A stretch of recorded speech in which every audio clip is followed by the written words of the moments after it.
crise do imobiliário, vamos falar também do efeito dominó da crise do imobiliário e dos imóveis, quer comerciais, quer de escritórios. Portanto, estamos a falar a nível dos centros comerciais e vamos falar também o que é que se deve investir nesta fase em termos de ações. Portanto, fiquem atentos até ao fim do vídeo. E então perguntam vocês, acho que já estão sendo prejudicados pelas taxas de juros mais altas em escritórios e centros comerciais vazios, enquanto o próximo efeito dominó continua e, segundo a notícia, é relativamente aos escritórios vazios e subutilizados, podem ser próximos riscos a bancos nos Estados Unidos. E, portanto, os investidores e reguladores estão concentrados na desaceleração do mercado imobiliário comercial dos Estados Unidos, que neste caso equivale a 20 trilhões de US$ E, portanto, na desaceleração do mercado comercial dos Estados Unidos, os tais 20 bilhões, os credores do setor lidam com a turbulência desencadeada pelo rápido aumento das taxas de juros, portanto, o valor dos edifícios está a cair e isso pode aumentar, e, portanto, a dor para os bancos e aumentar as preocupações sobre os efeitos nocivos do efeito cascata. Portanto, isto é preocupante, é o mercado do imobiliário nos Estados Unidos e, portanto, o mercado dos Estados Unidos parece mais vulnerável. No entanto, o Banco Central Europeu e também o Banco de Inglaterra também alertaram recentemente sobre os riscos vinculados aos imóveis comerciais e à medida que as perspectivas de preços deterioram. E assim, a influência do trabalho remoto, portanto, os imóveis comerciais, que abrangem quer os escritórios, quer os complexos de apartamentos, armazéns e shopping, sofreram uma pressão substancial nos últimos meses e, portanto, os preços nos Estados Unidos caíram à volta de 15% em relação ao pico recente. Tanto o rápido aumento das taxas de juros no ano passado tanto foi doloroso, uma vez que as compras dos prédios comerciais geralmente são financiadas com grandes empréstimos. E, portanto, a ocupação média dos escritórios nos Estados Unidos ainda é inferior a metade dos níveis de março de 2020. Portanto, as avaliações neste momento de propriedades comerciais nos Estados Unidos podem cair cerca de 20 a 25% este ano. Portanto, para os escritórios, as quedas podem ser ainda mais acentuadas, tanto chegando a 30%. Dos imóveis, quer comerciais, escritórios e, e a nível também alguma habitação, portanto, tem caído. E, portanto, quase 70%, só para vos dar uma ideia, dos imóveis comerciais estão inseridos nos bancos, quer pequenos, quer de média dimensão, e assim os pequenos bancos têm quase 70% dos seus empréstimos imobiliários comerciais. Se tivermos mais falhas de pagamentos dos empréstimos bancários num futuro próximo, pergunto a vocês, e se os empréstimos comerciais dos imobiliários entrarem em cumprimento? Portanto, se deixarem de pagar os empréstimos, qual será este o impacto no setor do imobiliário? O que está a acontecer é o seguinte: os bancos pequenos são pequenos para caírem e criarem uma crise, e é o que isto quer dizer. Portanto, falamos da exposição dos pequenos bancos, eles têm menos cobertura para os seus depósitos, o índice da cobertura é menor em comparação com os bancos, quer médios, quer os grandes bancos.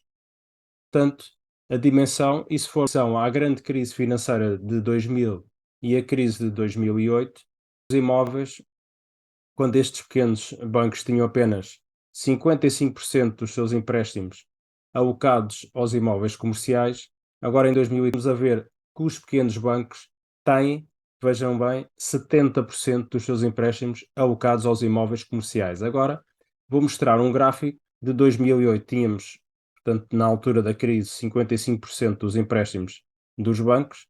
Neste momento, se formos ver em 2023, já está nos 70% dos empréstimos dos pequenos bancos, quer comerciais, quer escritórios. Portanto, isto só para vocês terem uma ideia que as coisas não estão fáceis e que as pessoas comerciais neste momento já estão a atingir 70% nos Estados Unidos e a Europa, logicamente, também tem este problema. O que é que isto significa em termos práticos? Que numa situação em que os juros estão mais altos por parte quer do Fed, que é o Banco Central Americano, quer do BCE, que é o Banco Central Europeu, podemos dizer que pode acontecer uma crise no imobiliário comercial, quer nos escritórios, quer nos centros comerciais, e assim podemos, para ter uma crise bancária, quer nos Estados Unidos, quer na Europa e também quer na China. E isto é uma grande preocupação, em que se diz que quando existe uma crise no imobiliário, é o último passo para se iniciar uma crise mundial. E agora temos outra situação, se tivermos os empréstimos de pessoas ou instituições endividadas que não conseguem pagar, portanto, as suas dívidas ao banco e porque não têm quer dinheiro, quer capital próprio. E se todos estes ativos forem ao fundo, o que é que pode acontecer? Perguntam vocês. Ninguém sabe, ou seja, ninguém tem ideia nenhuma, mas que pode ser um fator terrível e mau para a economia mundial, isso pode acontecer. E então queria-vos mostrar em que temos este, este gráfico que retrata normalmente os bancos em termos quer dívidas que eles têm em relação à parte comercial, como estão aqui a ver, houve um pico, tanto aqui em 2021, desceu e agora voltou novamente a empréstimos relativamente à parte quer dos imóveis comerciais, escritórios, quer centros comerciais. Portanto, eles têm que alavancar para comprar esses imóveis e, portanto, são grandes quantidades de dinheiro, portanto, milhões e às vezes bilhões de dólares e até de euros que se compram estes imóveis. Portanto, isto é um dos fatores que pode realmente acontecer. Isso é uma empresa de imobiliária que é a China Evergrande, portanto, aqui do lado da China.